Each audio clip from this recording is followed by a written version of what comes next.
मैं जो आप कहेंगे पागल अनासिर अभी भी हैं, इसीलिए हमें होशियार रहना है।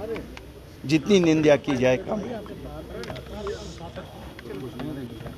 आप एक बार फिर से कश्मीर पुलिस की तरफ से ट्वीट आया है कि नॉन लोकल है, पर्टिकुलरली अगर हम कहें। अगर मुझे मीडिया का थोड़ा सा काम दिया जाता, पहले मैं ये नहीं लिखता कि नॉन लोकल, क्यों? इंसान की जान गई है। जब हम इसको क्लासिफाई करते हैं मुसलमान, हिंदू, कश्मीरी, जम्मू वाला, यूपी वाला, तो इससे हम उस इंसानी जान की कदर को ख़त्म करते हैं। एक इंसान मारा गया है, बेगुनाह इंसान मारा गया है, और जितनी निंदा उसकी की जाए हम करते हैं। अल्लाह करे ये जो कल हमने ईदगाह में पहले देखा और आज पुलवामा में देखा, ये फिर से आपको लगता है कश्मीर के हालात बदले? नहीं, कश्मीर के हालात ठीक हैं।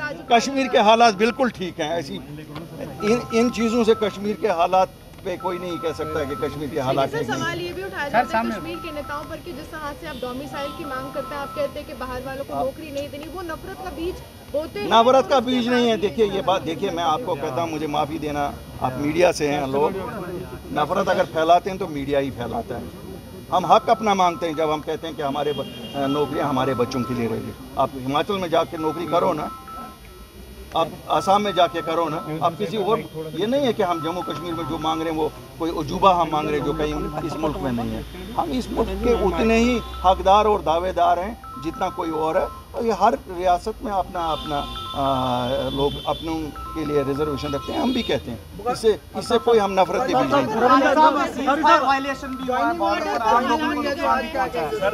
बॉर्डर के हालात बिल्कुल ठीक है, ये तो चलता रहता है। कभी कभी वो लोग ऐसा, उनको सुनिए, देखिए उनको भी अपनी दुकानें चलानी है, बड़ी दुकानें चलती हैं यहाँ, सब लोगों की दुकानें चलती रहेंगी, लेकिन इंसानी जानों के साथ कम। रविंद्र रैना जी कहते हैं हम भी तैयार हैं, रविंद्र रैना जी कहते हैं हम भी तैयार हैं चुनाव के लिए, मगर आखिरकार फिर चुनाव क्यों नहीं हो रहे?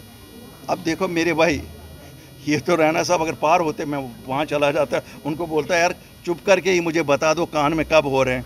ये तो जितने वो बेचारे बेखबर, इतना ही मैं भी बेखबर, कोई भी बेखबर, आप भी उतने ही बेखबर। आप तैयारियां कर रहे हैं क्योंकि आपके खेमे में मैडम बोलने दो ना, एक पूछने बोलने तो जवाब तो देने दो ना, बीच में पड़ जाते हो। सर आज के प्रोग्राम के बारे में बताएं जो आज लोग आपके साथ ज्वाइन किए। आज का प्रोग्राम उसी कड़ी की एक जो हमने 2020 8 मार्च से शुरू किया है, इस कारवान को बढ़ाते जा रहे हैं ताकि लोगों तक पहुंचे। हम तो एक नई जमात थी, ज़ीरो से शुरू हुए। यहाँ ख़ानदानी जमातों का जमावड़ा था। यहाँ पिछले 72 साल में खाली ख़ानदानी जमातें आई हैं, और हम जैसे लोग जो आम लोग हैं सामने आके हम कोशिश कर रहे हैं कि हर आम आदमी को अपने साथ जोड़ें, ताकि वो ताकत है, क्यों आम आदमी में जितनी ताकत है इतनी इन खानदानी जमातों में नहीं है।